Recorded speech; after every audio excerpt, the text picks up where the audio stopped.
Hello friends, ಇವತ್ತಿನ ಸಂಚಿಕೆಯಲ್ಲಿ ಏನಾಯಿತು ಅಂತ ನೋಡ್ಕೊಂಡು ಬರೋಣ ಬನ್ನಿ. ಮೀನಾಕ್ಷಿ ಸಿಟ್ಟಿಂದ ಬರ್ತಾರೆ. ಹೇಳಿ ಅತ್ತೆ, ಏನಾದರೂ ಮಾತಾಡೋದಿತ್ತಾ ಅಂತಾನೆ ಆದಿ. ಹೌದು, ಮಾತಾಡೋದಿತ್ತು. ಏನು ನಡೀತಿದೆ ಇಲ್ಲಿ ಅಂತಾರೆ ಮೀನಾಕ್ಷಿ.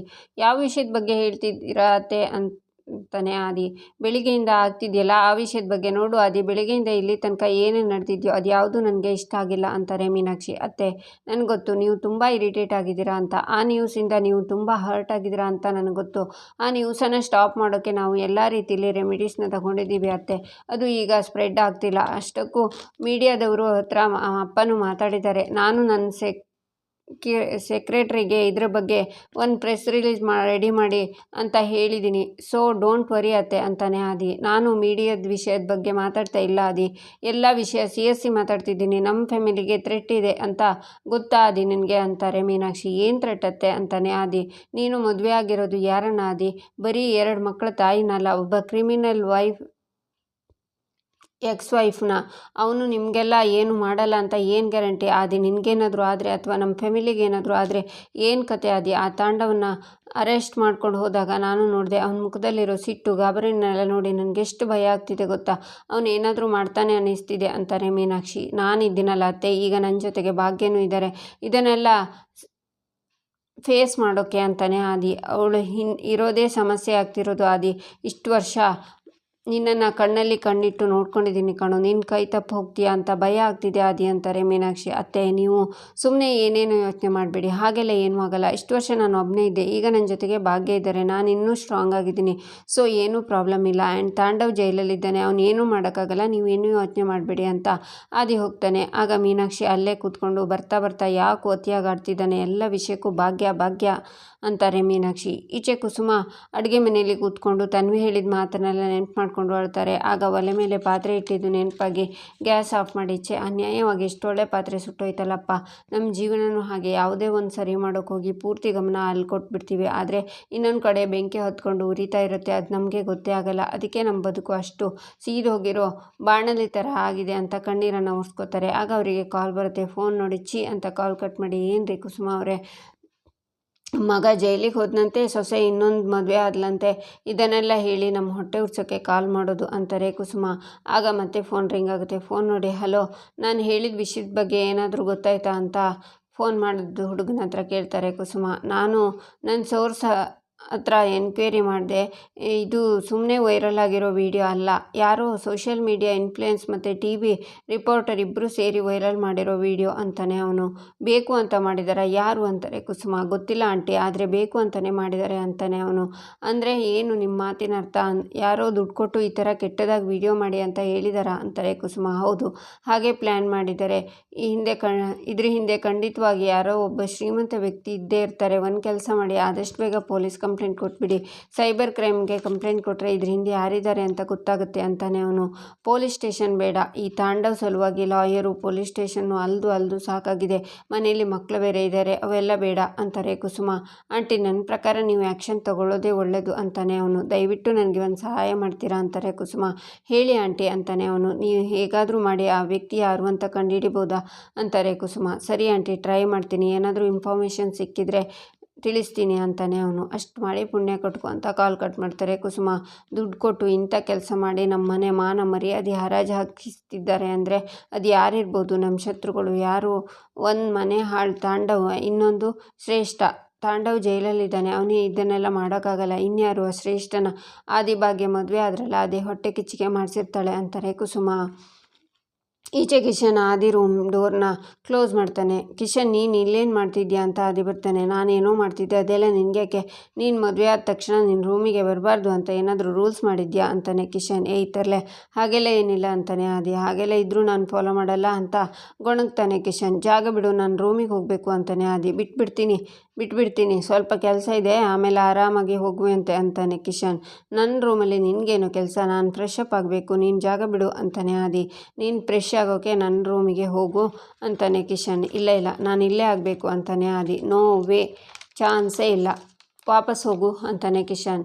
ನೀನು ಬೇಡ ಅಂದರೆ ಕೇಳೋರು ಯಾರು ಅಂತ ಅವನ್ನ ತಳ್ಳಿ ಡೋರ್ನ ಓಪನ್ ಮಾಡೇ ಬಿಡ್ತಾನೆ ಆದಿ. ಅಲ್ಲಿ ಡೆಕೋರೇಟ್ ಮಾಡಿರೋದನ್ನು ಶಾಕ್ನಿಂದ ನೋಡ್ತಾನೆ. ಹೇಗೆ ಅಂತ ಸನ್ನೆ ಮಾಡ್ತಾನೆ ಕಿಶನ್. ಏನೋ ಇದೆಲ್ಲ ಅಂತಾನೆ ಆದಿ. ಏನು ಅಂತಂದರೆ ಕಾಣ್ತಿಲ್ವಾ, ಇನ್ನೊಂದು ಸ್ವಲ್ಪ ಕೆಲಸ ಇತ್ತು ಅಷ್ಟರಲ್ಲಿ ನೀನು ಬಂದುಬಿಟ್ಟೆ ಅಂತಾನೆ ಕಿಶನ್. ಇದನ್ನೆಲ್ಲ ಯಾಕೆ ಮಾಡೋಕೋದೆ ನೀನು ಅಂತಾನೆ ಆದಿ. ನಿನ್ನ ಮದುವೆ ಆಗಿದೆ ಅಣ್ಣ, ಅದಕ್ಕೇನೆ ನೋಡು ಇವತ್ತು ನಾನು ಸಿಕ್ಕಾಪಟ್ಟೆ ಖುಷಿಯಾಗಿದ್ದೀನಿ. ಆ ಖುಷಿಗೆ ಇದೆಲ್ಲ ಅಣ್ಣ. ಭಾಗ್ಯವತಿಗೆ ನಿನ್ನ ಹೆಂಡತಿಯಾಗಿ ಬಂದಿರೋದು ನನಗೆ ಸಖತ್ ಖುಷಿ ಆಗ್ತಿದೆ. ಅದನ್ನು ಎಕ್ಸ್ಪ್ರೆಸ್ ಮಾಡೋಕ್ಕೆ ಆಗ್ತಿಲ್ಲ. ನಾನಂತೂ ಅವರನ್ನು ತುಂಬ ಗೌರವಿಸ್ತೀನಿ. ಅವರೆಲ್ಲರನ್ನು ನೋಡ್ಕೊಳ್ಳೋ ರೀತಿ, ಅವ್ರ ಧೈರ್ಯ ನನಗೆ ಸಖತ್ ಇನ್ಸ್ಪೈರ್ ಮಾಡುತ್ತೆ ಗೊತ್ತಾ ಅಣ್ಣ. ನಮ್ಮ ಅಮ್ಮ ಹೋದ್ಮೇಲೆ ಏನೋ ಮಿಸ್ಸಿಂಗ್ ಅಂತ ಅನಿಸ್ತಿತ್ತು. ಅಪ್ಪನೂ ಏನು ಕಮ್ಮಿ ಮಾಡಿಲ್ಲ, ನಮ್ಮನ್ನೆಲ್ಲ ತುಂಬ ಚೆನ್ನಾಗಿ ನೋಡ್ಕೊಂಡಿದ್ದಾರೆ. ಮೀನಾಕ್ಷಿ ಅತ್ತೆನೂ ಅಷ್ಟೇ ನಮ್ಮನ್ನು ಎಲ್ರಿಗೂ ಪ್ರೀತಿ ಕೊಟ್ಟು ಸಾಕಿದ್ದಾರೆ. ಆದರೆ ಏನೋ ಒಂದು ಮಿಸ್ಸಿಂಗ್ ಅಂತ ಅನಿಸ್ತಿತ್ತಣ್ಣ. ಇನ್ನು ಮುಂದೆ ಆ ಮಿಸ್ಸಿಂಗ್ ಇರಲ್ಲ ಅಂತ ಅಂದ್ಕೊಂಡಿದ್ದೀನಿ. ಭಾಗ್ಯ ಅತ್ತಿಗೆ ನಮಗೆ ಅತ್ತಿಗೆ ಮಾತ್ರ ಅಲ್ಲ, ಅಮ್ಮ. ಅವ್ರು ತೋರಿಸೋ ಪ್ರೀತಿ ಕಾಳಜಿ ಎಲ್ಲ ನೋಡ್ತಿದ್ರೆ ನನಗೆ ಅಮ್ಮನ ಥರನೇ ಫೀಲ್ ಆಗುತ್ತೆ. ಅವರು ನಿನಗೆ ಪರ್ಫೆಕ್ಟ್ ಹೆಂಡತಿ ಅಲ್ಲ, ಈ ಮನೆಗೆ ಹೇಳಿ ಮಾಡಿಸಿ ಸೊಸೆ. ಅವರನ್ನು ನೀನು ಮದುವೆ ಆಗಿರೋದು ನನಗಂತೂ ಸಖತ್ ಖುಷಿಯಾಗಿದೆ. ಥ್ಯಾಂಕ್ ಯು ಸೋ ಮಚ್ ಅಂತ ಕಿಶನ್ ಆದಿನ ತಪ್ಕೋತಾನೆ. ಈಚೆ ಭಾಗ್ಯಂಗೆ ಪೂಜೆ ರೆಡಿ ಮಾಡಿಸಿ ತುಂಬ ಮುದ್ದ ಕಾಣಿಸ್ತಿದ್ದೆ ಅಕ್ಕ ಅಂತ ದೃಷ್ಟಿ ತೆಗಿತಾಳೆ. ಅಕ್ಕ ನನಗಂತೂ ತುಂಬ ಖುಷಿ ಆಗ್ತಿದೆ. ಈ ಮನೆಗೆ ನಿಮ್ಮನ್ನೆಲ್ಲ ಬಿಟ್ಟು ಬಂದಾಗ ನಿಮ್ಮನ್ನೆಲ್ಲ ತುಂಬ ಮಿಸ್ ಮಾಡ್ಕೋತಿದ್ದೆ. ಈಗ ಅಂತೂ ನೀನೇ ಇಲ್ಲಿಗೆ ಬಂದಿಯಲ್ಲ, ನನಗಂತೂ ಸಿಕ್ಕಾಪಟ್ಟೆ ಖುಷಿ ಅಂತಾಳೆ ಪೂಜಾ. ನನಗೂ ಅಷ್ಟೇ ಪೂಜಾ, ನೀನು ಇಲ್ಲಿದೆಯಾ ಅದೇ ನನಗೆ ಖುಷಿ, ಅದೇ ನನಗೆ ಧೈರ್ಯ ಅಂತಾಳೆ ಭಾಗ್ಯ. ಸರಿ, ನಾವು ಇಲ್ಲೇ ಮಾತಾಡ್ತಿದ್ರೆ ಅಲ್ಲಿ ಒಬ್ಬರು ಬಾಲ ಸುಟ್ಟು ಬೆಕ್ಕಿನ ಥರ ಅಲ್ಲಿಂದಲ್ಲಿಗೆ ಇಲ್ಲಿಂದಲ್ಲಿಗೆ ಓಡಾಡ್ತಿರ್ತಾರೆ, ಬಾ ಹೋಗೋಣ ಅಂತಾಳೆ ಪೂಜಾ. ಯಾರು ಅಂತ ಗೊತ್ತಾಗ್ತಿಲ್ವಾ ಆದಿಭಾವ ಅಂತಾಳೆ. ಏಯ್ ಅಂತ ಭಾಗ್ಯ ಕೂಗ್ತಾಳೆ. ಸರಿ ಬಾ ಹೋಗೋಣ ಅಂತ ಪೂಜಾ ಭಾಗ್ಯನ ರೂಮಿಗೆ ಕರ್ಕೊಂಡು ಹೋಗ್ತಾ ಇರ್ತಾಳೆ. ಅದನ್ನು ಕನಿಕಾ ಮೀನಾಕ್ಷಿ ನೋಡ್ತಿರ್ತಾರೆ. ಕನಿಕಾ ಒಂದು ನಿಮಿಷ ನೀನು ಇಲ್ಲೇ ಇರು ಅಂತ ಪೂಜಾ ಮತ್ತು ಭಾಗ್ಯ ಮುಂದೆ ಬಂದು, ಏನು ಪೂಜಾ ಅಕ್ಕನ್ನ ಎಲ್ಲಿಗೆ ಕರ್ಕೊಂಡು ಹೋಗೋ ಆಗಿದೆ ಅಂತಾರೆ ಮೀನಾಕ್ಷಿ. ಹೌದು ಅತ್ತೆ, ಭಾವನ ರೂಮಿಗೆ ಕರ್ಕೊಂಡು ಹೋಗ್ತಿದ್ದೆ ಅಂತಾಳೆ ಪೂಜಾ. ಸರಿ, ನಾನು ಅವಳನ್ನು ಕಳಿಸ್ತೀನಿ, ನೀನು ಹೋಗು. ಏನು ಹಾಗೆ ನೋಡ್ತಿದ್ಯಾ, ಹೇಳಿದೆ ತಾನೇ ಹೋಗು ಅಂತ. ಭಾಗ್ಯನ ಹತ್ರ ಸ್ವಲ್ಪ ಮಾತಾಡೋದಿದೆ, ಆಮೇಲೆ ಕಳಿಸ್ತೀನಿ, ನೀನು ಹೋಗು ಅಂತಾರೆ ಮೀನಾಕ್ಷಿ. ಅಕ್ಕ ಗುಡ್ ನೈಟ್ ಅಂತ ಪೂಜಾ ಹೋಗ್ತಾಳೆ. ಕನ್ನಿಕಾ ಅವರನ್ನೇ ನೋಡ್ತಾ, ಅತ್ತೆ ಇಲ್ಲೇನೋ ಡ್ರಾಮಾ ಆಗುತ್ತೆ ಅಂತ ನನಗೆ ಗೊತ್ತು, ನಾನು ಯಾವುದೇ ಕಾರಣಕ್ಕೂ ಮಾಡ್ಕೊಳ್ಳಲ್ಲ ಅಂತ ನೋಡ್ತಿರ್ತಾಳೆ ಕನ್ನಿಕಾ. ಏನೋ ಮಾತಾಡಬೇಕು ಅಂದರೆ ಅಂತಾಳೆ ಭಾಗ್ಯ. ಆದಿ ಹೇಗಿದ್ದ ಗೊತ್ತಾ, ನಾನಂದರೆ ಅವನಿಗೆ ಪಂಚಪ್ರಾಣ. ಅವನಿಗೇನೂ ತೊಂದರೆ ಆಗಬಾರ್ದು, ಅವನು ಖುಷಿಯಾಗಿರಬೇಕು ಅಂತ ಅವನ್ನ ಕಣ್ಣಲ್ಲಿ ಕಣ್ಣಿಟ್ಟು ನೋಡ್ಕೊಂಡಿದ್ದೀನಿ. ಚಿಕ್ಕಂದಿನಿಂದಲೂ ಅವನಮ್ಮ ಅವನ್ನ ಕೇಳಿದ್ದನ್ನು ಕೊಡಿಸಿದಾರೋ ಇಲ್ವೋ, ಅವನ ಮನಸ್ಸಲ್ಲಿ ಅಂದ್ಕೊಂಡಿದ್ದನ್ನು ಅವನ ಕಣ್ಮುಂದೆ ನಾನು ತಂದಿರಿಸ್ತಾ ಇದ್ದೆ. ಆದರೆ ಸ್ವಲ್ಪ ದಿನದಿಂದ ಆದಿ ತುಂಬಾ ಆಗಿದ್ದಾನೆ. ಸುರಭಿ ಅವನು ಬಿಟ್ಟು ಹೋದ್ಮೇಲೆ ತುಂಬಾ ನೋವು ಅನುಭವಿಸ್ತಿದ್ದ. ಆಗ ಅವನ ಜೊತೆ ನಿಂತಿದ್ದು ನಾನೇ. ಅವನು ಈ ಅತ್ತೆ ಹತ್ರ ಕೇಳದೆ ಯಾವುದೇ ನಿರ್ಧಾರ ತಗೋತಿರ್ಲಿಲ್ಲ. ಆವಾಗ ಎಲ್ಲದಕ್ಕೂ ಅತ್ತೆನೇ ಬೇಕಿತ್ತು. ಆದರೆ ಈಗ ಆಗಿಲ್ಲ.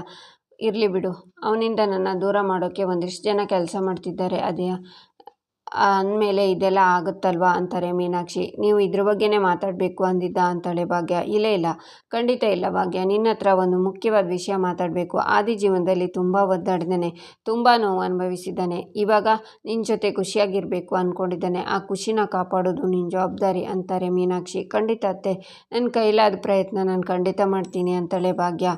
ಅದಕ್ಕೆ ಬೇಕಾಗಿರೋದು ನಿನ್ನ ಪ್ರಯತ್ನ ಅಂತಾರೆ ಮೀನಾಕ್ಷಿ. ಏನು ಪ್ರಯತ್ನ ಅಂತಾಳೆ ಭಾಗ್ಯ.